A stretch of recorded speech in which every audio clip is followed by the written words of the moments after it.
नमामि धन्वन्तरिमादिदेवं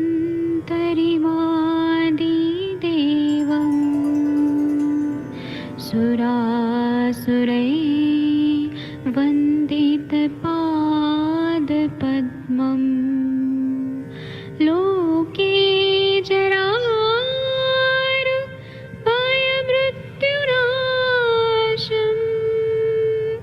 दातारमीशं विविधौषधीनां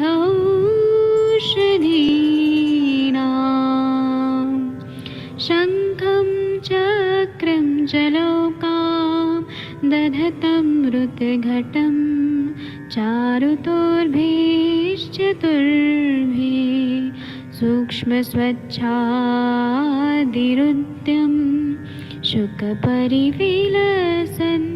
मौलिमं भोजनेत्रं कालाम्बोदोज्ज्वलाङ्गं कटितटविलसत् चारुपीताम्बराढ्यं वन्दे धन्वन्तरिन्तं निखिलगदमिव प्रौढदावाग्निनीलम्।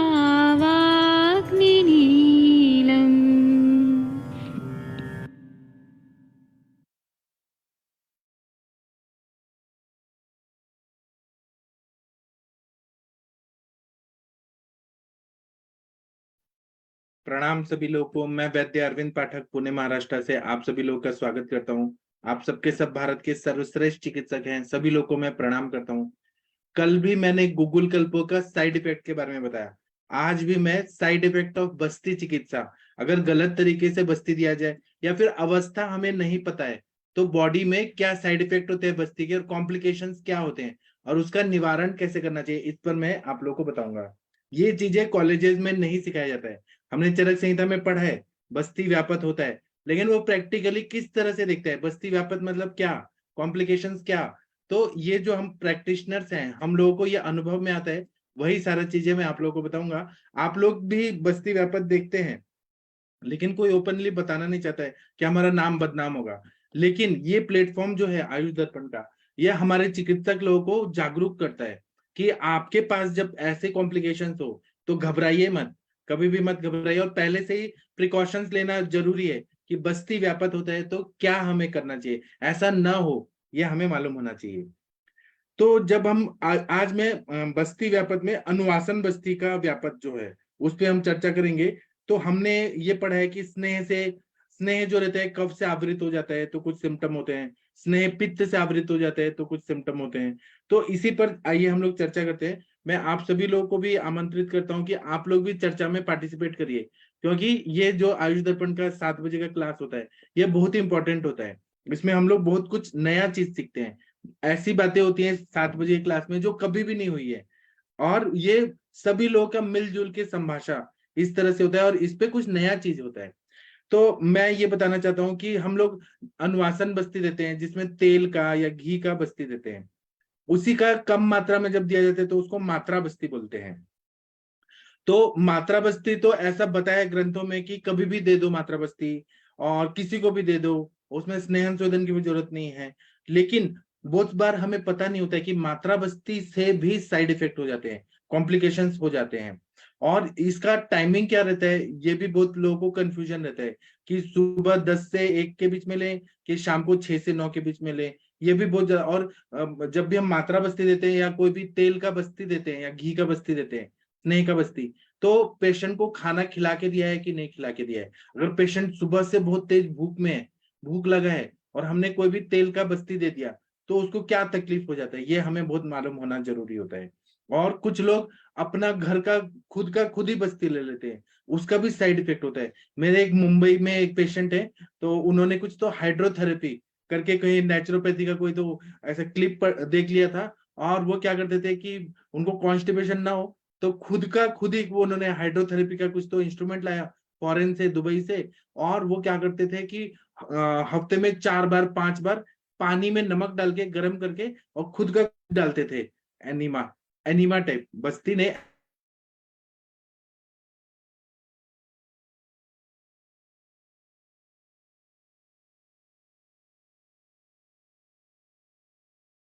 कंट्रोल ही नहीं हो रहा था। तो ये तो हुआ एनीमा का हुआ, लेकिन एक तरह से बस्ती का ही टाइप है ना, कॉम्प्लिकेशन होते हैं, हमें मालूम होना चाहिए। तो जब हम बस्ती का प्रयोग करते हैं, तेल का अनुवासन बस्ती, तो एक तो पहले ये देखना चाहिए कि जो बस्ती यंत्र है वह हमारा अच्छा से धोया हुआ होना चाहिए, स्टरलाइज्ड होना चाहिए, नहीं तो उससे इन्फेक्शन वगैरह ना हो जाए, ये ध्यान में रखना चाहिए। जो बस्ती का जो नेत्र होता है या फिर जो कैथेटर होता है, उससे इंजुरी वगैरह ना हो। अगर इंजुरी हो रही है तो वह बस्ती नेत्र का के वजह से जो व्यापक होता है वो उसमें कंसिडर करना चाहिए। उसी तरह से जब अनुवासन बस्ती दिया जाता है तो उसका भी एक हमारे आयुर्वेद में ऐसा बोला है कि दीपन पाचन अनुलोमन, पहले दीपन दे द्रव्य, फिर पाचन करें, आम का पचन होने के बाद ही अनुवासन बस्ती देना चाहिए। अगर आमावस्था है और आपको पता नहीं चल रहा है, आपको मतलब ये कोरिलेट नहीं कर पा रहे हैं कि आमावस्था है और आपने मात्रावस्थी भी दे दिया, तो उसका कॉम्प्लिकेशन बहुत ज्यादा होता है। उससे क्या हो जाता है कि कभी कभी आमावस्था है बहुत ज्यादा पेट में, तो उसके वजह से पल्स रेट बढ़ जाता है। कभी कभी क्या होता है कि अरुचि होती है, रोगी को खाना खाने का इच्छा नहीं होता, अरुचि उत्पन्न हो जाता है, अंग मर्द होता है, वो स्नेह पचता नहीं है, अग्निमंद है, आमावस्था है और आप तेल का बस्ती दे रहे हैं, तो उससे अंग मर्द होता है, मुंह से लार बहुत आता है, सलाइवेशन होता है, प्रसेक होता है। फिर तंद्रा होती है, तंद्रा मतलब ड्राउजीनेस बहुत ज्यादा होने लगता है पेशेंट को। क्लम होता है, क्लम मतलब मानसिक थकावट बहुत ज्यादा होने लगती है। और कभी कभी हमें मालूम नहीं होता लेकिन शीत पूर्वक ज्वर, ठंडी बज के बुखार आता है। मैं आज केवल बस्ती के साइड इफेक्ट पे बात करूंगा कि ये सारी चीजें होने लगती हैं। और कभी कभी पूरे बॉडी में शोथ हो जाता है, स्वेलिंग आने लगती है, अगर हमने आमावस्था में दे दिया तो। आमावस्था इतना डेंजरस होता है, अगर आपने कोई भी दीपन पाचन द्रव्य नहीं दिया और अनुवासन बस्ती, भले वो मात्रा बस्ती के रूप में है, आपने दिया तो अरुचि होगा, अंगमर्द होगा, प्रसेक होगा, तंद्रा होगा, क्लम होगा, शीत पूर्वक ज्वर होगा और शोथ हो जाएगा सर्व शरीर में, ऐसा हो जाता है। और अगर ये चीज और ज्यादा कॉम्प्लिकेशन हुआ, मतलब वो लीवर तक गया, आमावस्था बहुत ज्यादा हो रही है और वहां पे यकृत भी इन्वॉल्व हो गया है, तो कभी कभी इसमें जो ये बोलते हैं कामला व्याधि, जॉन्डिस भी होने का डर रहता है। जॉन्डिस होता है अगर मात्रावस्थी कंटिन्यू दिया जाए। और दूसरा बात है कि आमावस्था न देख के दिया जाए।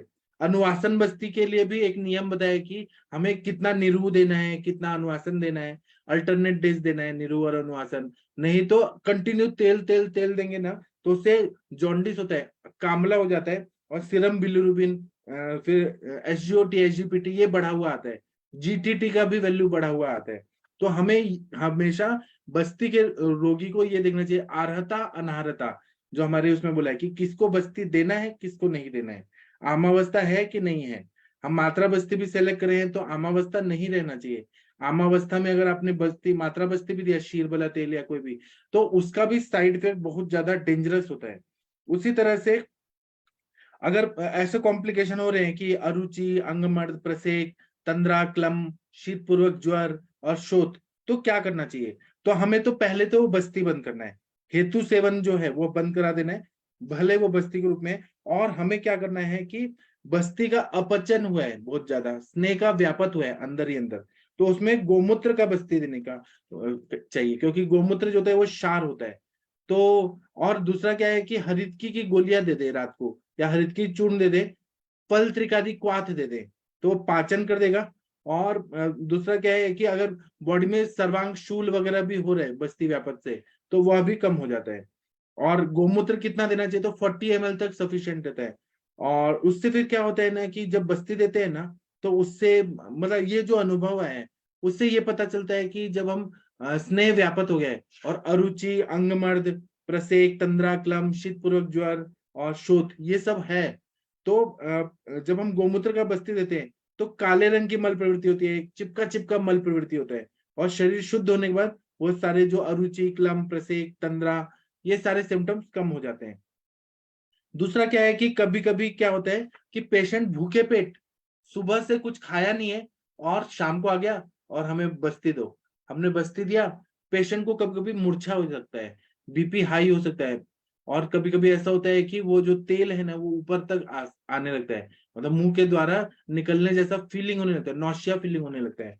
तो इसको हमें ये होना चाहिए कि कभी भी तेल का बस्ती दे, भले वो मात्रा बस्ती है तो खाना खिला के देना है, भूखे पेट नहीं देना है। अग्नि प्रदीप्त है बहुत ज्यादा और आप तेल का बस्ती देंगे तो वो तेल ऊपर जाता है, उससे बहुत ज्यादा कॉम्प्लिकेशन हो जाता है। इसी तरह से कभी कभी पित्त प्रकृति वाला पेशेंट है और हम वेट लॉस करने के लिए सरसों का तेल का देते हैं। बहुत सारे लोगों को मैंने बताया था कि सरसों का तेल, सहचर तेल का कॉकटेल ऐसे दिया तो वेट लॉस अच्छे से होता है, लेकिन सरसों का तेल जो है वह पित्त प्रकृति वालों को बिल्कुल भी नहीं देना है, इसको हमेशा याद रखिए। पित्त प्रकृति वालों को देने से क्या होता है कि पेट में बहुत ज्यादा मरोड़ आने लगता है, पेट दुखने लगता है, बॉडी में बहुत ज्यादा जलन होने लगती है, पेशेंट बहुत ज्यादा डिस्कम्फर्ट फील करने लगता है। तो उसमें अगर ऐसा कंडीशन है कि पित्तावृत स्नेह बस्ती है या पित्त का प्रकोप हो गया या पित्त प्रकृति है, ऐसे कंडीशन बहुत सारे आ सकते हैं। तो उसमें चरक चिकित्सा स्थान, सॉरी सिद्धि स्थान, चरक सिद्धि स्थान 4th चैप्टर में 31 नंबर का श्लोक है कि कोई भी हम बस्ती दे रहे हैं उष्ण द्रव्यों से, वो तेल हो या काढ़ा हो, और उससे व्यापत हो रहा है, तो क्या करना है, उस क्या सिम्टम क्या है, दाह, राग, तृषा, मोह, वमक, ज्वर, दूषण ही, मतलब उससे बर्निंग होता है बहुत ज्यादा, हमारे बस्ती के उससे साइड इफेक्ट होता है। ऐसा कभी नहीं बोलना चाहिए कि हमारे दवाइयों से साइड इफेक्ट नहीं होता है अगर गलत तरीके से दिया जाए तो। या आपने कोई तीक्ष्ण बहुत सारे कटु कटु रस वाले कोई भी दे दिया तो ऐसा होता है, वेट लॉस के लिए लोग देते हैं, लेखनीय गढ़ में कुछ त्रिकटु डाल दिया, पंचकोल डाल दिया या सरसों का तेल डाल दिया वेट लॉस के लिए, जल्दी हमें ठीक करना है, तो उससे साइड इफेक्ट होता है।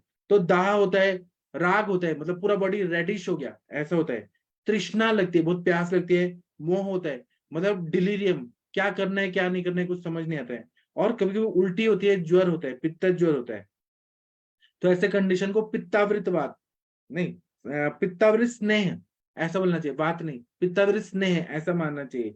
तो इसमें जी अभी रेफरेंस क्या बता रहे थे आप? चरक सिद्धि 4th चैप्टर का 31 नंबर का श्लोक देखिए। जी जी। और वैजी जो आप जैसे बता रहे हो ना, उनको अगर हम साइड इफेक्ट्स ना बोलें तो व्यापक बोलें, ज्यादा बेटर नहीं लगेगा?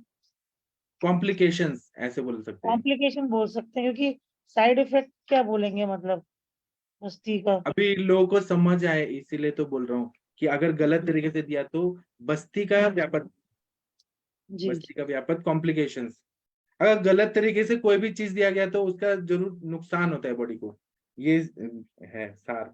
तो क्या होता है, और आप देखिए ना ये जो मैंने रेफरेंस दिया है चरक सिद्धि 4th चैप्टर का 31 नंबर का श्लोक, तो इसमें बोला है विद्या पित्तावृतम स्वादु तिक्तस्तम बस्ती बिरहरित, मतलब इसमें क्या बोला है कि जब पित्तावृत स्नेह है, पित्त का प्रकोप का सारा सिम्टम्स दिख रहे हैं हमें, तो हमें घबराना नहीं है, हमें यष्टि मधु और गुड़ुचि सिद्ध शीर बस्ती, मतलब आप क्या करिए, दूध लीजिए एक गिलास पानी लीजिए और यष्टि मधु और गुड़ुचि डाल के उसको बॉईल करिए, जब वो पानी उड़ जाए केवल दूध रह जाए उसका बस्ती दे दीजिए। तो जो दाह है, राग है, तृष्णा है, मोह है, वमन है, ज्वर है, एकदम इमीडिएट कम हो जाता है। ये हमें बस्ती व्यापक की चिकित्सा में बताया गया है, क्लियरली बताया गया है। अब आप लोग बताइए आप लोग को क्या ऐसा कॉम्प्लिकेशन दिखा, जैसे आम बात के पेशेंट में कुछ कॉम्प्लिकेशन दिखा, प्रशांत भट्ट जी आप कुछ बताएंगे, आपने तेल का बस्ती दिया तो कुछ व्यापक दिखा आपके प्रैक्टिस में, कुछ बताइए कृपया। प्रशांत भट्ट जी कुछ बोलिए, आपने वीडियो ऑन किया है सर, ऑडियो ऑन करिए, आप कर पा रहे हैं क्या, कुछ बोलिए प्लीज, आप लोगों का कुछ ऐसा अनुभव है क्या। डॉक्टर वर्षा हाँ सर, कौशिक मेरी आवाज आ रही है? हाँ अभी आ रही है सर, बताइए। सर बहुत बढ़िया टॉपिक है सर आज का, और आए दिन ये सब चीजें व्यापक होते रहते हैं, उनको मैनेज करना पड़ता है। तो जैसे कि आपने बोला कि आम बात के पेशेंट में जब बैतरण वस्ती दी गई थी, तो जब फर्स्ट वस्ती मैंने दी थी, तो उस समय 1-2 घंटे तो उस बच्चे को बहुत अच्छा लगा। लेकिन उसके बाद उसका पेन बढ़ा। जब नेक्स्ट डे आया तो दोबारा वस्ती दी गई। तो वस्ती देने के बाद वो आधे घंटे 1 घंटे ठीक रहता था। उसके बाद पेन बढ़ता था। तो वो 5-6 दिन की जो वस्ती दी गई, उसमें ये हुआ कि उसका इतना ज्यादा सीवियर पेन बढ़ गया था कि वो पेशेंट मतलब को डिसकंटिन्यू करना पड़ा, बस्ती को डिसकंटिन्यू करना पड़ा। फिर आपसे भी बात हुई थी इस बीच में, तो आपने भी ये बोला था कि जबरदस्ती उसको मत छेड़ो। जो भी वस्ती देना है हमें आम बात, खासकर आम बात के पेशेंट को, वो हमें हफ्ते में 1 बार या 2 बार दें तो वो ज्यादा अच्छा रहेगा, और या ना दें तो और अच्छा रहेगा। तो हमेशा आम बात की वस्ती में जब आम विचलित होता है, जॉइंट से हटके थाइज में आता है या और पूरी बॉडी में फैलता है, तो वो पेन को बढ़ाता है सर। तो हाँ, ये क्यों क्यों हुआ? आपने वेतरण बस्ती दिया, गोमूत्र वाला बस्ती, उससे क्यों पेन बढ़ा? आपको क्या लगता है, आप बताइए, जो सर लगता है वो उसमें क्या हुआ बताइए। कि ये एक तरह का लेखन वस्ती था, बराबर। गौमूत्र था, उसमें गुड़ था, है ना। तो हाँ। उसने क्या किया कि जो भी दोष थे, जो आम दोष जॉइंट में थे, मसल्स में थे, रिस्ट में थे, बैक तरफ थे, कटी कटी प्रदेश में थे, तो वो उन्होंने अपना स्थान छोड़ा। और जब वो विचलित हुए, इधर उधर भागे, उसके कारण पेन बढ़ा उसका सर। हाँ, तो वात का प्रकोप हुआ ना, वात का प्रकोप सबसे हाँ हुआ जी वात वायु का सर। आ गया। प्रकोप बढ़ा दिया उसने। क्योंकि एक बस्ती, लेखन बस्ती भी एक तरह से लंघन का कार्य करता है, वो वहां से लंघन का कार्य किया, तो अति लंघन से वायु का प्रकोप हुआ। जी, सही है ना? वंदना जी मैम, सर, जी सही सर। है ना? जी वे जी एकदम, ये बैतरन बस्ती में जब पेशेंट को ऐसा होता है तो जो स्थान छोड़ दिया तो वहाँ वायु चला गया और उसके बाद ये पेन हुआ। और ऐसे में जो है इसके उपाय बताइए वैद्य जी की, जब ऐसा हो तो क्या करना चाहिए हाँ, तो हमें वेतरण और इनको बस्ती क्या किसको करना चाहिए देना था, है, बजाय डिसकंटिन्यू करने के इनको क्या करना चाहिए था। किसको देना है, किसको नहीं देना है, इसीलिए बोला है कि गुड़ लिंगम परीक्षित उपशयत अनुपशयाभ्याम। मतलब उपशय अनुपशय का महत्व इसलिए रहता है कि हम एक बार ट्रीटमेंट दे रहे हैं, पेशेंट का कॉम्प्लिकेशन बढ़ रहा है, तो तुरंत स्टॉप करना चाहिए वो चीज। वो तुरंत स्टॉप करके, और हम ये शमन चिकित्सा पे ही रखे ना, जरूरी है कि हम पंचकर्म ही करेंगे सभी को? जरूरी थोड़ी ना है। वही मैंने प्रशांत भट्ट जी को कहा कि आप बस्ती मत दीजिए और शमन से करिए। और वो पेशेंट को कितना रिलीफ मिला है सर आपके? नहीं सर, इसके बाद और भी पेशेंट आए फिर आम बात के। तो मैंने उसमें फिर ये मतलब ये चीज तो मैं समझ गया था कि यार ये जो मैंने वेतरन वस्ती दी है, जी। इसके साइड इफेक्ट, मतलब साइड इफेक्ट नहीं, इसका मतलब जो वात का प्रकोप हुआ है। और जी। चूंकि बच्चा था छोटा, तो वो फैमिली तो टॉलरेट नहीं कर पाती, पेन होता है तो फिर आगे भी और भी आम बात के पेशेंट मैंने देखे। पर उनमें फिर मैंने वस्ती को सबसे आखिर में रखा, मैंने उनका बहुत अच्छे से लंघन कराया। 21 डेज, 28 डेज, जिसकी जैसी लंघन करने की क्षमता थी, उसके अनुसार लंघन कराया। और उसके बाद दीपन पाचन पे ज्यादा जोर दिया, लघु आहार पे ज्यादा जोर दिया, और दीपन पाचन औषधि दी। तो उससे बढ़िया रिकवर हुए। और एक तेल भी है सर का, आम बात का, वो भी बहुत अच्छा है, आप लोग यूज करें। उससे पेन बहुत जल्दी कम होता है। तो वो एक मतलब बहुत अच्छी, पेन को कम करने के लिए बहुत अच्छा वो मतलब साबित हुआ हाँ, वो कि मैंने वस्ती एक की तेल जरूरत नहीं दिया है इनको। है। वो कोई भी आम बात का पेशेंट हो, बातरस का पेशेंट हो, कोई भी हो, वो तेल केवल लगा दीजिए तो पेन सबसाइड होता है। क्योंकि पेशेंट हमारे पास आता है ना, वो क्या हमसे एक्सपेक्ट करता है कि पेन कम होना चाहिए, आप कुछ भी करो पहले पेन कम करो। तो इसलिए मैंने सर को भेजा था एक दवाई, तो वो पेन एकदम सबसाइड कर देता है, पेन गायब, तो पेशेंट फिर हमारा बात मानता है कि मैं हाँ। ला के दूं? जी। तो नहीं, वो तेल बहुत अच्छा है, और वो एक अच्छा ऑप्शन मिला। मतलब कि जरूरी नहीं कि हम वेतन वस्ती ही दें। कोशिश करें कि हम मेडिसिन से उसको क्योर करें। और जब मेडिसिन काम अमावस्था ना करे, में, पर सर आपने जब अमावस्था मेडिसिन में काम थोड़ा ना करे। हेलो, आवाज आ रही है मेरी? वैद्य जी अमावस्था में थोड़ी ना तेल यूज किया होगा। हेलो, आवाज आ रही है मेरी? आवाज आ रही है आपकी। नहीं नहीं, आमावस्था में तेल का नहीं बोल रहा हूँ मैं ये बोल रहा हूँ कि जनरली क्या होता है कि आम बात का पेशेंट जो होते हैं, मतलब मैंने जो सीखा अपने 4-5 पेशेंट 8 पेशेंटों में, मैं पहले भी आम बात में वस्ती चिकित्सा देता था, पर उस समय मेरी वस्ती का जो प्रारूप था वो अलग था। और यहाँ आयुष दर्पण से जुड़ने के बाद जो अपने यहाँ जो वस्ती बताई गई कि भाई इसमें आपका इमली और गुड़ और गौमूत्र, इसका आपको वस्ती देना है, ठीक है। तो मैंने ये भी दी, वो भी दी, पर उसमें उतना पेन नहीं बढ़ा। पर यहाँ पे जो मैंने 6 दिन 7 दिन दिया, जो कि मुझे नहीं देना था, लेकिन अब फोरम पे डिस्कशन हो रहा था तो दे के देखा, और दे के देखा तो सीखा भी बहुत कुछ। तो वो चीज फिर बाद में समझ में आया कि नहीं यार, अगर एक बस्ती दो बस्ती देने के बाद यदि पेन बढ़ता है तो हमें बस्ती को अवॉइड करना है। जी।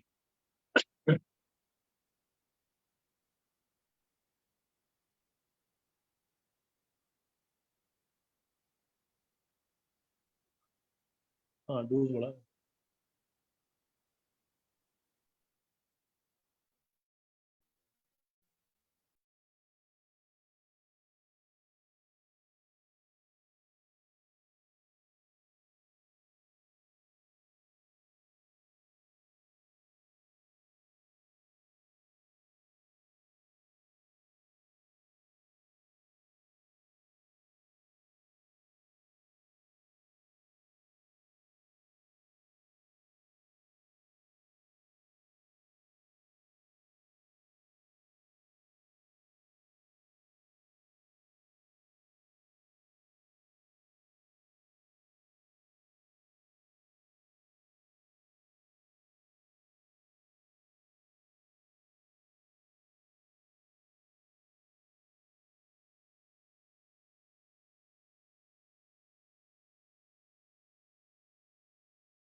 सर आवाज नहीं आती।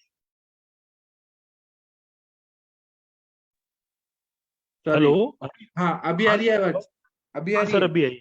हाँ, जी मुझे सर। एक चीज और बताना है, बहुत इंपॉर्टेंट चीज, कि कभी कभी क्या होता है कि अनुवासन बस्ती के वजह से साइड इफेक्ट होने लगता है। क्या होता है कि हमने अनुवासन बस्ती दिया, तो पहला दिया, दूसरा दिया, पेशेंट को कुछ नहीं, तीसरा चौथा होने के बाद ना अनुवासन बस्ती दे रहे हैं, भले वो मात्रा बस्ती में भी दे रहे हैं, लेकिन तेल का बस्ती से क्या कॉम्प्लिकेशन होता है कि पेशेंट को बार बार लूज मोशन लग जाते हैं। ये आप लोगों ने अनुभव किया होगा, लूज मोशन होने लगते हैं, अल्प मल प्रवृत्ति होती है, उदर शूल होता है बहुत ज्यादा, रात भर पेशेंट सो नहीं पाता है, उसको इतना पेट में डिस्कम्फर्ट होने लगता है। ये आप लोगों को भी अनुभव आता होगा। और दूसरा क्या है कि जो तिल तेल यूज करते हैं बहुत सारे लोग, कि गरीब लोग आए हैं या पैसा बचाना है, किसी भी तरह से तिल तेल यूज किया, तो तिल तेल में कभी कभी एडल्ट्रेशन रहता है, तो वो आम आम युक्त तेल रहता है, मतलब वो तेल ही आम रहता है। इसीलिए हमारे ग्रंथकारों ने बोला है कि सिद्ध तेल का प्रयोग करें। सिद्ध तेल जो रहता है उसमें हमने अग्नि संस्कार किया होता है, और आप केवल तिल तेल का सिंपल बस्ती देंगे ना, तिल तेल में तो सिद्धि है नहीं, मूर्छना भी नहीं हुई है, उसके कॉम्प्लिकेशन से पेट दर्द होता है या बार बार। आप लोग कुछ बताइए, आप लोग का क्या अनुभव है? बस्ती देने के बाद लूज मोशन वगैरह हुआ है क्या पेशेंट लोग को? कभी ऐसा कुछ अनुभव आता है? आरती मैम आप बताएंगी? मतलब मेरे प्रैक्टिस में तो होता है ऐसे, कि पेशेंट को लूज मोशन लग गया, रात भर सो नहीं पा रहे, पेट दर्द होने लगता है। कुछ बताएंगे आप लोग प्लीज? वर्षा मैम, आपका कुछ अनुभव है ऐसा कि पेशेंट को लूज मोशन लगा अनुवासन बस्ती के कॉम्प्लिकेशन में? अनम्यूट कर पा रहे हैं क्या? कुछ बोलिए आप लोग। कभी कभी क्या होता है ना कि हेलो। टूर। हाँ बोलिए सर, बोलिए सर, मुझे एक और हाँ, चीज जो आप बता। बता रहे हैं कि अनुवासन वस्ती देने के बाद लूज मोशंस होते हैं, करीब 3-3 4-4 बार, मतलब मल प्रवृत्ति होती है। और कई बार तो ऐसा देखा है कि दीपन पाचन करके, वातानुलोमन करके भी अगर वस्ती दी जाती है तो वो ज्यादा देर होल्ड नहीं हो पाती है, आधे घंटे 1 घंटे बाद निकल आती है। फिर धीमे धीमे उसकी होल्डिंग कैपेसिटी बढ़ती है। और बहुत सी चीजें ऐसी होती हैं कि मतलब जैसे अपने शास्त्र में बोला गया है कि भाई मात्रा बस्ती 60 से 100 ml देना है, या अनुवासन बस्ती 100 से 150 ml देना है। पर ये डिपेंड करता है आपके पेशेंट की अग्नि पर, कि उसकी अग्नि कैसी है, उसका प्रगति कैसी है, उसके हिसाब से आपको वस्तियां देनी पड़ती हैं। और कई बार ऐसा भी होता है कि 30 ml 40 ml 50 ml से शुरू करना पड़ता है, वो ग्रेजुअली 60 70 80 ml तक उसको हम ले जाते हैं। तो वो डिपेंड करता है पेशेंट टू पेशेंट कि यदि किसी पेशेंट को मात्रावस्थी से या अनुवासावस्थी से लूज मोशन होते हैं तो आपको उसका दीपन पाचन पे फिर से ध्यान देना है, और दोबारा जब वस्ती का तेल आप यूज करो तो उसकी मात्रा आपको कम रखनी है। जी सर। एक और चीज मैं बताता हूँ, मेरे को जो अनुभव आया है, मैं कोई भी चीज छुपाता नहीं हूँ। जो मुझे आया अनुभव इतने साल के 23 साल के प्रैक्टिस में, तो कुछ गलत भी हुआ है। जो अनुभव से ही हमें सीखने को मिलता है, किताब में नहीं पता चलेगा, हमारे सर लोगों ने बताया उससे नहीं सीखने को मिलेगा। हम पेशेंट देखते हैं तो उसमें कॉम्प्लिकेशन से ही पता चलता है। तो कुछ ना स्थूल पेशेंट आते हैं हमारे पास, मोटे मोटे पेशेंट जिनको वेट लॉस करना होता है, और क्रूर कोष्ठी होते हैं, मतलब उनका पेट जो है ना वो बहुत ज्यादा क्रूर रहता है, कोष्ठ। तो उनको ना पहले अगर जैसे बीपी का तकलीफ है, क्रूर कोष्ठी पेशेंट है और स्थूल है, मोटे हैं बहुत ज्यादा, उनको जब हम मात्रा बस्ती देते हैं ना, तो उससे कभी कभी सांस फूलने लगता है, श्वासावरोध होने लगता है। और तो फिर ऐसे कंडीशन में क्या करें? अगर क्रूर कोष्ठी और हमें पता नहीं है, हमने उनका केस टेकिंग में पता नहीं लगाया कि क्रूर कोष्ठी है। मेरे पास एक अग्रवाल पेशेंट आए थे 2005 में।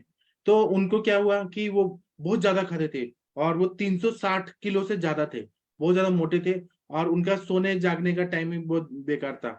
वो मतलब रात को 2-3 बजे सोते थे और दिन में 2-3 बजे उठते थे, और उठते उठते बहुत ज्यादा खाना खाते थे। और फिर बाद में उनका होलसेल का कुछ बिजनेस था, तो वहां जाके बैठ जाते थे, और वहां बहुत ऐसे 12-13 वड़ा पाव खा लेंगे, उसके बाद में जंक फूड ज्यादा खाएंगे। वो मिथ्याहार विहार तो था, लेकिन उनका क्रूर कोष था, क्योंकि मैदा का चीज ज्यादा खाते थे। तो उनको मैंने दिया ना, तो उनको श्वासावरोध होने लगा, सांस फूलने लगा। मैंने दिया था तो सहचर तेल का, लेकिन उनको श्वासावरोध होने लगा। तो फिर मैंने फिर युक्ति लगाया और मैंने उनको बुलाया अपने पास, जब उनको सांस फूलने लगा मेरे मात्रा बस्ती से। और ये एक्सेप्ट करना चाहिए कि हाँ हमारे उससे हुआ है। मैंने उनको बुलाया और मैंने उनको नीरू बस्ती दिया।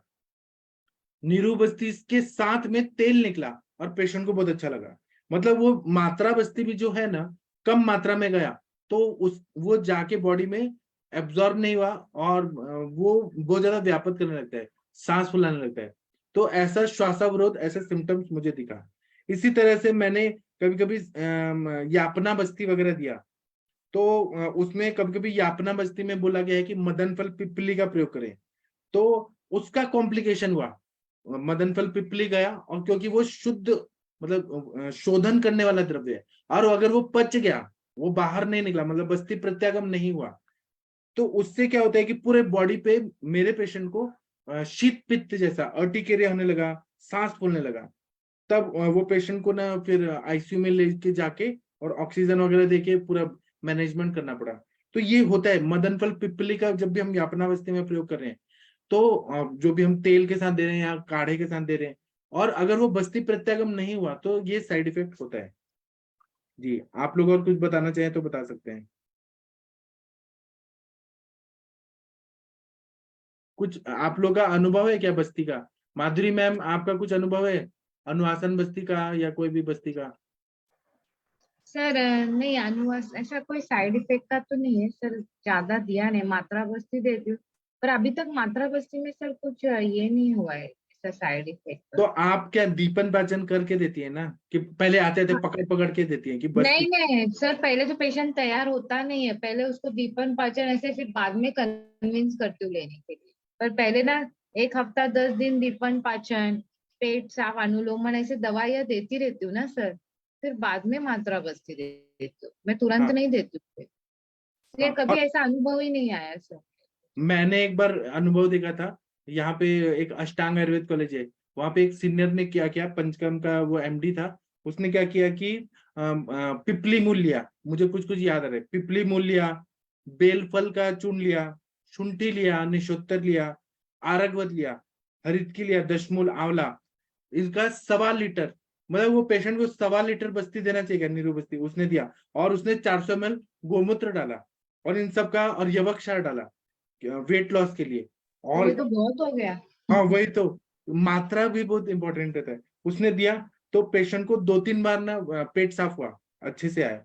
लेकिन उसको बाद में क्या हुआ कि, और हमें पता नहीं रहता है कि पेशेंट हमें बता रहा है कि नहीं बता रहा है, उसको अति मात्रा में वो बस्ती प्रत्यागम होने लगा।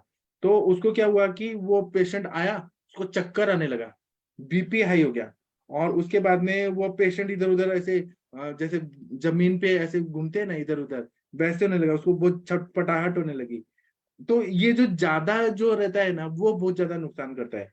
इतना मात्रा में कभी नहीं देना चाहिए। पेट में मरोड़ आने लगा, पसीना आने लगा, फिर उसके बाद में उसको ऐसा लगा कि जैसे बेहोश हो जाएगा, ऐसा होता है। तो फिर बाद में उसको मैनेजमेंट करके ठीक किया गया, लेकिन ऐसा होता है। तो इसलिए कभी भी ज्यादा मात्रा में नींबू भी मत दीजिए।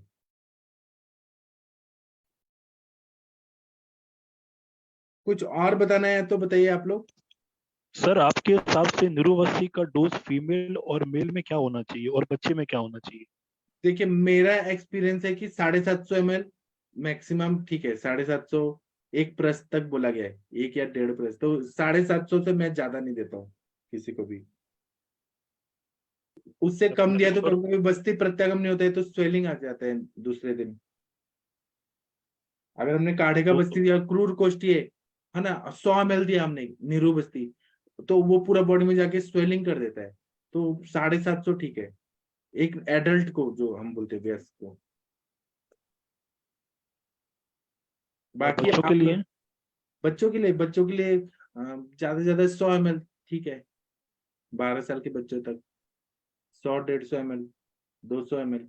वो कोस्ट के हिसाब से डिपेंड करता है, क्रूर कोस्ट है, मध्य कोस्ट है, क्या है।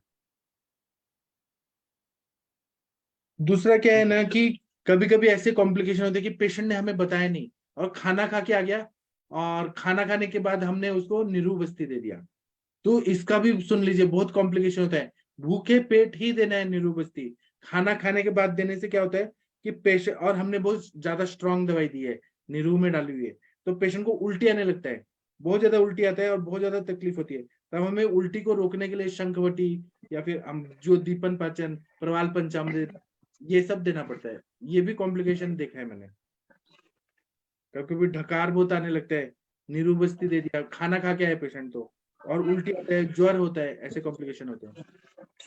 सर प्रणाम और सर। अनुवास्थान खाने के बाद ही देने का है वो तो हाँ, दिमाग।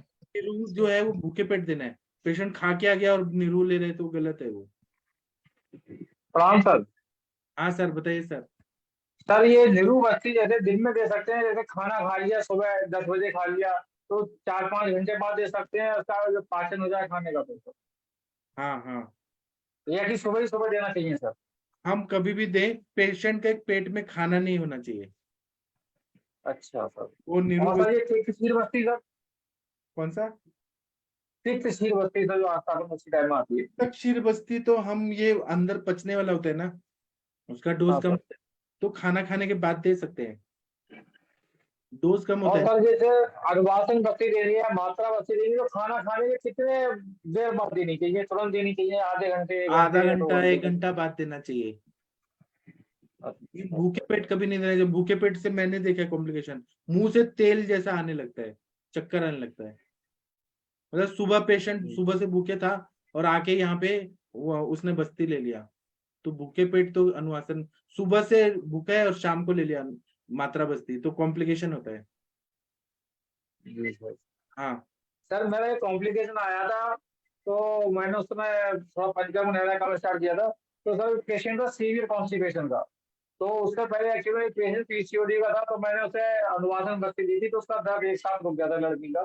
तो यही सोच कर के मैंने उसे अचानक दे दिया अनुवासन बस्ती, सेट करा दी, तेल की दे दी। तो सर उसका काफी एब्डोमेन डिस्टेंशन हो गया था, और क्या कहते हैं, उसका हेडेक बड़ा बहुत हुआ था सर, और एकदम रेस्टलेस हो गई थी, इधर उधर घूमती रही अपने घर में। तो फिर मैंने सर उसे क्या कहते हैं, उसे लग्जेटिव दिया, वो क्योंकि दोबारा बच्चे ने वो तैयार नहीं थे वो लोग। तो फिर जाके उसे राहत मिली सर। जी, ऐसा होता है जो आपने बताया ना, वो सच में होता है ऐसा। हाँ सर। और ये तो मेरा सर एक मेरा एक पेशेंट का अनुभव था सर, मैंने हाँ शेयर किया। हाँ सर मेरा एक क्वेश्चन था। हाँ जैसे निरुवस्ती हमने 850 ml दिया या 750 ml दिया, हाँ और उसके बाद उसका प्रत्यागमन नहीं हुआ, वो वस्ती वापस नहीं आई, तो ऐसे में तीक्ष्ण वस्ती देनी पड़ती है। हाँ। ऐसा कुछ अनुभव किया आपने कभी, कोई किसी केस को कि निरुवस्ती दी हो वो वापस नहीं आई? नहीं, नहीं आई ना, तो मैं उसका डोज बढ़ा देता हूँ थोड़ा, 1 लीटर तक लेके जाता हूँ। पेशेंट को फिर अगर लेटा नहीं के, आई तो फिर क्या करते हो आप? नहीं आई तो मैं पेशेंट को बोलता हूँ फिर से लेट जाओ, और 2-3 बार और भर के दे देता हूँ, तो 1 लीटर तक 1200 ml तक देता हूँ, क्योंकि उनका कोष्ठ बहुत ज्यादा क्रूर रहता है। थोड़ा सा स्नेह डाल के देता हूँ और बोलता हूँ कि बस्ती लिंग में थोड़ा वॉक करो, तो इतना जोर से प्रेशर आता है कि हो ही जाता है। मतलब वस्ती दोबारा देनी यदि नहीं आती है। हाँ, और ये जैसे अपने शास्त्र मैं करता हूँ। ग्रंथों में तो गुदवर्ती रखने के लिए बोला है, और उसमें बोला है तीक्ष्ण बस्ती दे, ये दे वो दे, ऐसे बोला है। मैं उसी का डोज थोड़ा और बढ़ा देता हूँ। हाँ। और वैद्य शशि तिवारी मैम कुछ बोलना चाहती हैं आप? हाँ जी सर, प्रणाम। मेरे को ये पूछना था सर, जैसे अगर वेट गेन के लिए मात्रा बस्ती देनी हो तो किस ऑयल की दें? वेट गेन के लिए मात्रा बस्ती तो ये जो है ना, चंदन वाला लाक्षादी तेल, उस पेट बढ़ता है। अच्छा अच्छा, मैंने ऐसे ही सोचा था, क्योंकि मेरा एक पेशेंट है ना, तो उनकी चल रही है मात्रा बस्ती। इसकी क्या बोलते हैं, पहले सचर की दी थी, सचर और क्षीरबला अल्टरनेट दी थी, बीच में धनवंतर तेल की दी थी। तो मैंने फिर प्लान किया था कि जब नवरात्रे आएंगे तो ये तिक्तक घृत, महाकल्याण घृत वगैरह की भी देकर देखेंगे। तो फिर मेरे को है कि और जब मैं उनको बोलती हूँ कुछ खाने पीने को थोड़ा खाइए, तो वो ज्यादा अमाउंट खा लेते हैं, तो फिर वो उनको प्रॉब्लम दे जाता है, इंडाइजेशन का इशू हो जाता है। जैसे उनको 15-20 बस्ती गई, तब जाकर उनका कॉन्स्टिपेशन का प्रॉब्लम सॉल्व हुआ। मेडिसिन वगैरह लेते नहीं है, तो वेट गेन के लिए परेशान है अब अपने। तो मैंने कहा अब इनको दवा तो खाते नहीं है, तो और खाना में कुछ भी खाएंगे उल्टा पुल्टा तो तुरंत वो हैवी हो जाता है, लूज मोशन से इस तरीके शुरू हो जाते हैं।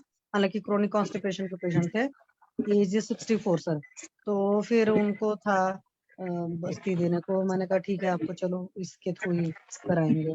आप ना क्या कर सकते हैं कि अश्वगंधा घृत आता है, विदार्यादि हम्म। घृत, ये जो बृहणीय गण वाले जो है ना सर मेडिसिन। वो कुछ खाते नहीं है ना, प्रॉब्लम की बात तो यही है। उनको तो मैंने सिंपल, क्योंकि प्रोस्टेट वगैरह की प्रॉब्लम थी, पहले यूरिन वगैरह की, इंग्वानल हर्निया भी हो गया था। इंग्वानल हर्निया तो उनका ऑपरेट हो गया, तो मैंने उनको बोला था ओपीडक स्नेह का पान करने के लिए, घृत का। तो वो बहुत रेयर करते हैं, मतलब आप ये समझो कि महीने में 1-2 बार बहुत बोलने पर खा लेते हैं। तो मान लो मैं उनको कोई दे भी दूंगी ना घृत वगैरह, तो कुछ खाएंगे तो है नहीं, ये पंगा है। अदरवाइज तो मैं उनको अश्वगंधा घृत या अश्वगंधा क्षीर पाक वगैरह खाने को दे देती कि भाई अश्वगंधा क्षीर पाक बनाकर पियो, वेट गेन हो जाएगा। पर वो मेडिसिन फॉर्मेट में कुछ भी नहीं खाते हैं, तो ये बात है सर। नहीं तो आप युक्तिपूर्वक कुछ दीजिए ना उनको। युक्तिपूर्वक मतलब जैसे अवलेह फॉर्म में कुछ दीजिए, आतवरिष्ठ फॉर्म में दीजिए। सर मतलब वो मेडिसिन के फॉर्मेट में कुछ भी नहीं खाएंगे, मैं आपको ये बताना चाह रही हूँ। आप कुछ भी दे दोगे, 1 या 2 दिन खा करके और रख देते हैं, बस कोई चीज खाते ही नहीं है। आपको वेट बढ़ाना है ना, हाँ। तो आप उनको ये जो पेठा होता है ना, पेठा का मिठाई खाने को बोलिए, उससे वेट बढ़ जाता है। अच्छा ठीक है सर, मैं बोलती हूँ उनको। और मिठाई। चंदन सर बला मेरा एक लाक्षादी क्वेश्चन और की था सर। बस्ती दो। हाँ, जी सर, थैंक यू सर। हाँ, चंदन बला बला अश्वगंधा दे दीजिए आप कोई भी। सर मेरा एक क्वेश्चन और था कि जब मात्रा प्रशांत भट्ट सर वस्ती बताओ अनुवासन किस वस्ती ब्रांड का चलती ज्यादा है, अच्छा है? वैद्य रत्नम यूज करता हूँ मैं, तो अच्छा है। अच्छा, okay sir, thank you. Sir मेरा एक क्वेश्चन और था कि हाँ, जब हम मात्रा वस्ती या अनुवासन वस्ती देते हैं, हाँ, जैसे अपन ने 15 डेज अपने चिकित्सालय में दिया या 21 डेज दिया, या आगे भी अपन ने पेशेंट को घर पे करने को बोला, तो मैंने हाँ, ये देखा कि सारे पेशेंटों का वेट गेन हो जाता है। सारे पेशेंट के 2-2, 3-3, 4-4 किलो हाँ। वजन तो अच्छा बढ़ते है ही ना, बढ़ते। वो हमारे सर लोगों ने बताया कि उससे अग्नि प्रदीप्त होता है, जो हमारा तेल होता है ना, वो एक तरह से जैसे हवन में हम थोड़ा सा घी डालते हैं तो अग्नि कैसे प्रदीप्त होता है, वैसे अग्नि को प्रदीप्त करता है, वेट गेन होगा ही ना। सच बात है, होता है। भट्ट सर आपकी कितनी बस्ती के बाद उनका वेट गेन होता है? वो सारे पेशेंटों का वेट गेन हो जाता है जो भी वस्ती लेने आते हैं। सर मेरे 15 पेशेंट का बस्ती, नहीं हो रहा 20 है ना, बस्ती, तो 10 जो बस्ती। क्षीरबला जा रहा है, क्षीरबला से भी कोई वेट गेन नहीं है उनका। आप बलाश्वगंधा की दीजिए, उससे बढ़ जाएगा। ठीक तो है सर, मैं देती हूँ, फिर तो आपको सर बताती हूँ। दीपन पाचन भी तो देते हैं, दीपन हाँ हाँ, पाचन वो कर। सब वो सब वो सब चलता रहता है। हाँ, तो सर वो कुछ भी दवा नहीं खाते हैं, पंगा आप उनका उनको यही लवण है। भास्कर चूर्ण तो बोलिए कि खाइए, आसवरिश तो बोलिए पीजिए। क्योंकि मैं उनको 10 मूला रेस्ट वगैरह, बेरेस्ट वगैरह चला कर रखती हूँ, तो एक बोतल ही साल भर में नहीं कंप्लीट होती उनकी। आप उनको बोलिए अजवाइन और काला नमक खाएं, वो बस। ठीक है सर, मैं बोलती हूँ। हाँ, और अजवाइन। सर वातज जैसे प्रकृति भी है और सर वातज जैसे भी सारी ऑस्टियो चीजें हैं। सर जैसे ऑस्टियोआर्थराइटिस के पेशेंट होते हैं, तो वहां तो अपन को तो वैसे ही वेट लॉस करना पड़ता है कि भाई वजन जितना बढ़ेगा तो उसके हाँ। जॉइंट्स पेन हाँ, तो बढ़ेंगे। फिर वो मेद क्षय करने वाले, शरण करने वाले, हम जैसे सहस्रादि और ये सरसों का तेल का बस्ती, या लेखनीय गण का, या वैतरण बस्ती, या गोमूत्र, या त्रिफला का बस्ती देते हैं ना। तो मेंटेनेंस के लिए अपना है ना कि हाँ ये भी देते रहे। हाँ। ठीक सर, जी सर, थैंक यू। और किसी को कुछ पूछना है, बताना है तो पूछिए, बताइए। प्रणाम सर। हाँ जी मैम, बताइए। सर मैंने एक ऑस्टियोआर्थराइटिस के पेशेंट को 7 दिन तक सहचरादी तेल से ही बस्ती दी थी, मात्रा बस्ती 30 ml ही देती थी, लेकिन उसका 2 किलो वजन कम हो गया था। अच्छा, जी, तो काफी मोटी तो नहीं, थी वो। सहचर तेल से तो कम होता है, सहचर तेल की जी बस्ती से तो लेखन ही होगा ना।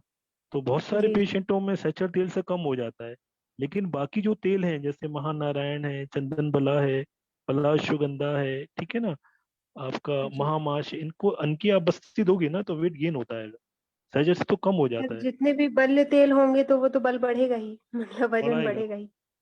जी। बाकी और सहचर से सर तो मुझे कम ये होता पूछना था कि किसी को अगर अपन ने 700 ml की बस्ती प्रिपेयर की, जैसे लेखन बस्ती दें या फिर अपना निरूह बस्ती भी, और बीच में उसको 200-300 ml जाने के बाद उसको बस्ती का प्रत्यागमन हो जाए, तो दोबारा और देना चाहिए कि नहीं? देना चाहिए। देना चाहिए, मतलब उसको फ्रेश मैं होने तो जाने बोल के कंडीशन कि देख के सोचता हूँ कि देना चाहिए कि नहीं।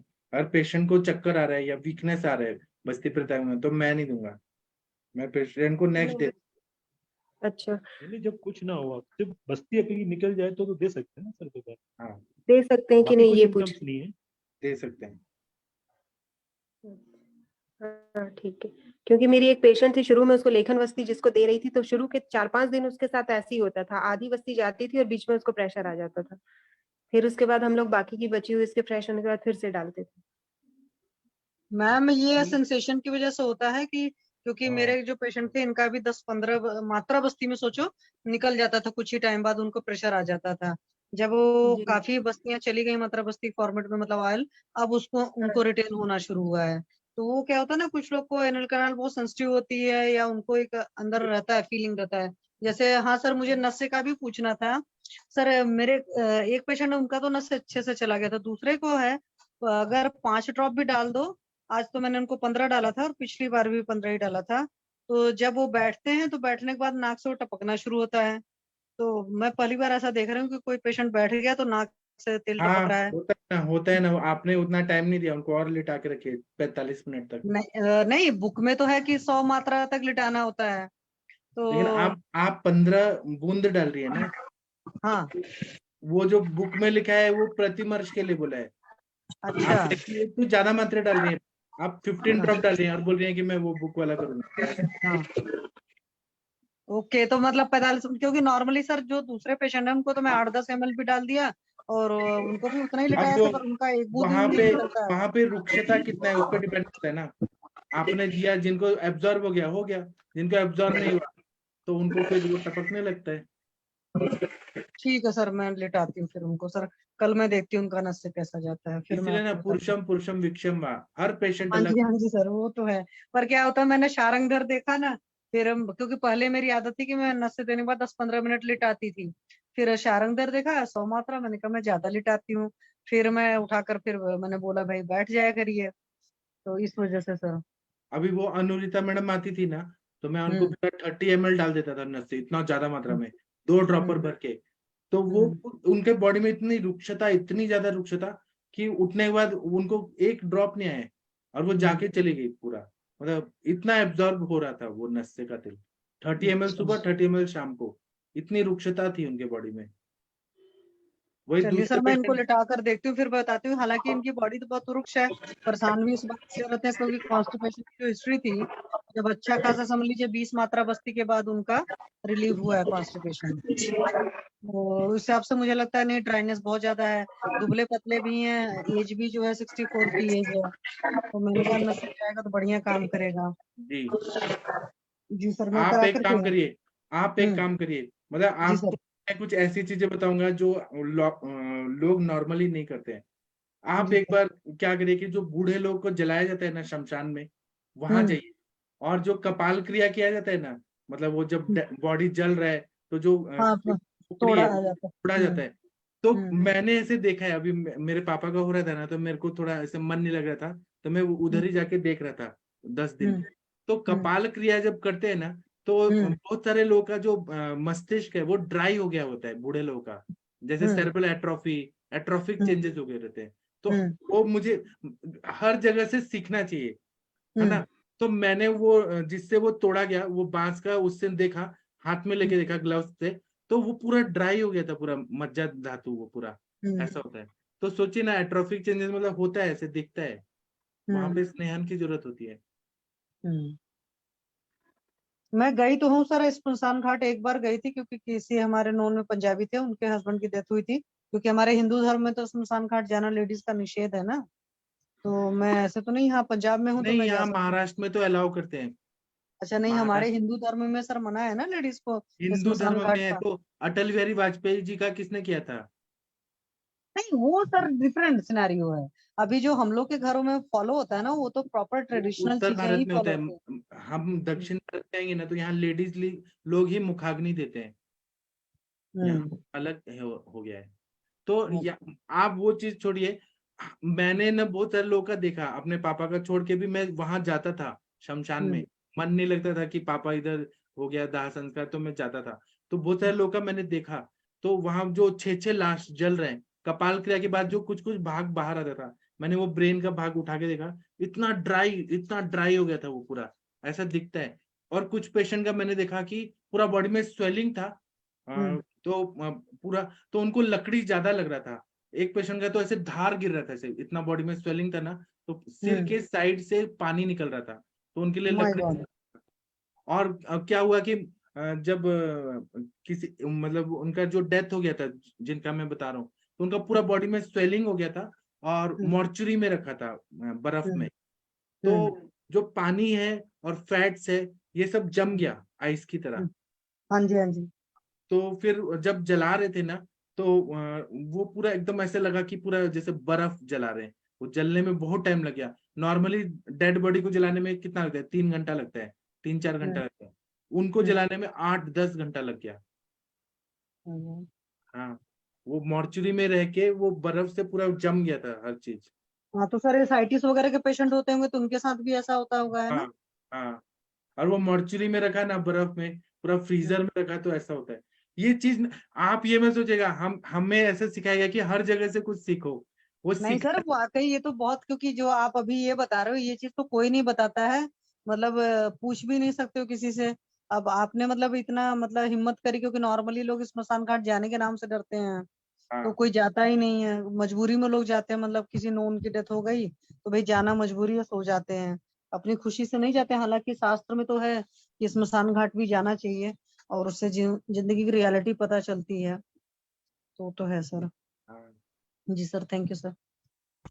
Hello sir. आज सर बताइए सर। सर मेरे विरेचन का एक क्या सॉरी सर, आम बात का पेशेंट था, तो सर उसमें विरेचन प्लान किया था, तो स्नेहपान से सर उसको वापिस शोथ आ गया था सब संधियों पे। हाँ, तो विरेचन आपने स्नेह दिया ना, आम का पचन नहीं हुआ है, इसलिए बोले दीपन पाचन पहले दे के तब हमें स्नेहपान करा। और आम मत के बट पेशेंट को आप घी देंगे। महीने तक मेडिसिन ऐसे कंटिन्यू रखा था, मुझे लगा था कि पाचन हो चुका है। नहीं वैसे नहीं, नहीं हुआ था ना, इसीलिए तो हम प्रैक्टिस करते हैं, हमें पता चलता है। हम लोग ऐसे, ब्रह्मदेव ने हमको ऐसे ही चुना है कि परफेक्ट बना के भेजा है। जब हम करते हैं तो हम सीखते हैं कि ऐसा चाहिए वैसा चाहिए। अगर सर उसको बस्ती देना हो तो बिना तेल के नहीं, ऐसे नहीं दे सकते, ऐसे बिना तेल आमक डाले के हुए। पेशेंट को तेल का बस्ती निषेध है, नहीं देना है। तो सिर्फ काढ़े का बस्ती दे सकते सर बिना तेल के ऐसे? काढ़े का बस्ती नहीं देना है ना, हम इसलिए वैतरण बस्ती देते हैं, गोमूत्र वाला बस्ती देते हैं, वैतरण बस्ती। गोमूत्र, इमली का पानी, गुड़ का पानी, वो भी उसका भी कॉम्प्लिकेशन होता है कि ज्यादा लेखन हो गया तो पेन और बढ़ जाता है, इसलिए पहले हम शमन का करते हैं, जिसको जरूरत है उसको वैतरण देते हैं। अच्छा सर, ओके। हाँ, ये जो छोटी छोटी बातें रहती है ना, बारीक बारीक चीजें, ये प्रैक्टिस से ही पता चलती है। यहाँ पर हम कुछ भी बोलेंगे ऐसा नहीं है, हर पेशेंट अलग होता है, हर पेशेंट की कंडीशन अलग होती है, तो वो हर, फिर हमें उस टाइम पे डिसाइड करना पड़ता है। जी, और कोई कुछ सर, बोलना? हाँ सर बोलिए। सर ये कॉन्स्टिपेशन के पेशेंट में सर तो हमें पहले नींबू बस्ती देनी चाहिए या कि उसे अनुवासन बस्ती स्टार्ट करना चाहिए सर? अभी वो आप डिसाइड करें, लेकिन ग्रंथों में बोला है कि हमारा योग बस्ती, कर्म बस्ती, हाँ। काल बस्ती में पहले तेल बोला है, तेल से जी। सॉफ्ट करना है, पूरा पूरा सॉफ्ट करना है, जी। फिर अनिरुद्ध देने के लिए बोला है। तो सर यही मैंने पेशेंट को इस समझ के उसमें दिया था, तो उसे दिक्कत हो गई थी गलती से सर, से अनवास में बस्ती देने से सर। फिर आप निरू दे दीजिए, उसमें क्या है। अच्छा। इसीलिए तो बोला है कि हर पेशेंट अलग होता है, सैद्धांतिक भाग एक अलग है, लेकिन प्रैक्टिकल कुछ अलग रहता है। जी। मैं ना वो शमशान का और एक्सपीरियंस बताना चाहता हूँ। वो अस्थि जब हम उठाते हैं तब क्या क्या होता है, वो मैं कभी तो बाद में बताऊंगा। बहुत ही इंटरेस्टिंग है। मतलब हम तो जिंदा इंसान का देखते हैं ना, जब इंसान मर जाता है और उसको दाह संस्कार हो जाता है, तब उसकी अस्थियों में क्या क्या चीज देखने में मिलता है, वो मैं बताऊंगा आप लोगों को कभी तो। मैंने बहुत रिसर्च किया, अभी 10-12 दिन में जाता था शमशान में, और मैंने बहुत रिसर्च किया, मैं बताऊंगा आप लोगों को। ठीक है, अभी हम सेशन बंद करें क्या? कुछ किसी को कुछ बोलना है तो बोल सकते हैं, नहीं बोलना? शशि मैम बंद कर दें सेशन? जी सर, बंद कर दीजिए, क्योंकि 8:15 फिर से मिलना है। हाँ, फिर 8:15 पे मिलते हैं। थैंक यू, प्रणाम सभी लोगों को। प्रणाम सर। प्रणाम।